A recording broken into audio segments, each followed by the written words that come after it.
Assalamualaikum warahmatullahi wabarakatuh. Syukur alhamdulillah kita bisa berjumpa kembali di channel ini. Salawat dan salam semoga selalu tercurahkan kepada junjungan kita, yaitu baginda Rasulullah Muhammad sallallahu alaihi wasallam. Allahumma sholli ala sayyidina Muhammad wa ala ali sayyidina Muhammad. Sahabat beriman yang dirahmati Allah Subhanahu wa taala, Allah sayang kepada hamba-hambanya yang selalu beriman kepadanya. Namun jarang sekali umat Islam yang memahami bahwa Allah itu akan menaikkan derajat hambanya. Dalam hal ini, kita harus sepenuhnya meyakini kesempatan di dunia ini hanyalah untuk beribadah, dikarenakan hidup di dunia ini bersifat fana atau sementara. Situasi berputar seperti layaknya roda yang berputar. Ada kalanya kita berada di atas yang serba ada dan berkecukupan, tetapi ada kalanya kita berada di bawah yang tidak memiliki apa-apa namun merasa cukup. Namun di situasi inilah Allah memilih orang-orang untuk dinaikkan derajatnya, karena perjuangan dan kesungguhan yang kita lakukan membuat kita dicintai dan dinaikkan derajatnya, sehingga membuat kita itu akan berada di dekatnya dan dimasukkan ke dalam golongan orang-orang yang dicintainya. Lalu, apa sajakah tanda Allah akan menaikkan derajat hambanya? Berikut ini adalah penjelasannya. Yang pertama adalah dihadapkannya kita dengan berbagai masalah. Di saat Allah akan menaikkan derajat hambanya, Allah akan menghadapkan kita dengan berbagai masalah yang akan membuat kita lebih bersabar dan bersyukur akan masalah yang sedang kita hadapi. Allah itu akan memberikan kesulitan kepada hambanya, namun tidak melebihi batas kemampuan hambanya. Dijelaskan dalam Al-Quran Surah Al-Baqarah ayat 286, Allah tidak membebani seseorang melainkan sesuai dengan kesanggupannya. Ia mendapat pahala dari kebajikan yang diusahakannya, dan ia mendapat siksaan dari kejahatan yang dikerjakannya.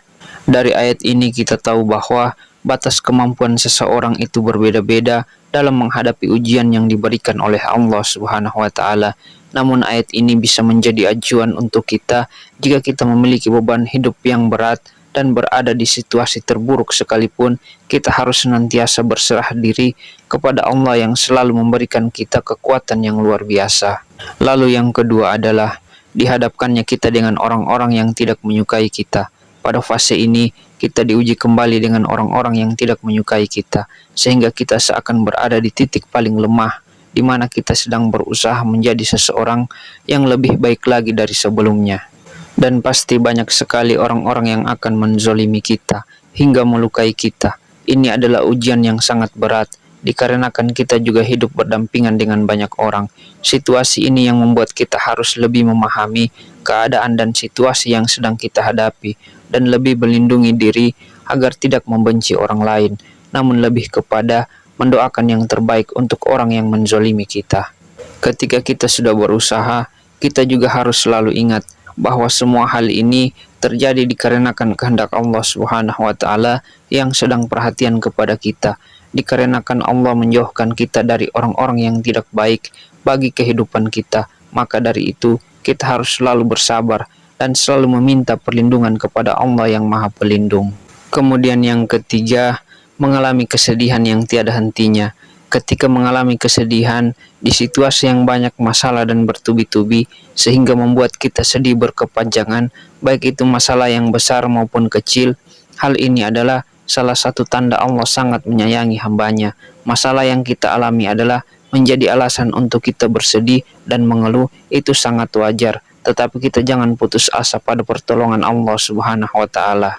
Allah juga selalu berada bersama kita dalam keadaan sedih sekalipun, dan Allah memberikan kenikmatan yang begitu besar ketika kita berhasil melewati ujian kehidupan. Dijelaskan di dalam Al-Quran Surah At-Taubah ayat 40, janganlah engkau bersedih, sesungguhnya Allah bersama kita. Kalimat ini bertujuan untuk menghibur dan mengingatkan hambanya bahwa Allah tidak pernah membiarkan seorang hambanya berada dalam kesedihan dan kepedihan. Dan Allah Subhanahu wa ta'ala tidak akan memberikan ujian kepada hambanya melainkan sesuai dengan kesanggupannya. Dalam keadaan yang sedang kita alami, kita harus selalu mengingat bahwa Allah itu akan selalu bersama kita dalam keadaan apapun. Maka dari itu, kita harus berprasangka baik kepada Allah Subhanahu wa ta'ala. Sahabat beriman yang dirahmati Allah Subhanahu wa ta'ala, itulah beberapa tanda bahwa Allah akan menaikkan derajat dari hambanya. Wallahu alam bisawab. Demikian apa yang bisa saya bagikan pada kesempatan kali ini. Semoga bisa bermanfaat untuk kita semua. Assalamualaikum warahmatullahi wabarakatuh.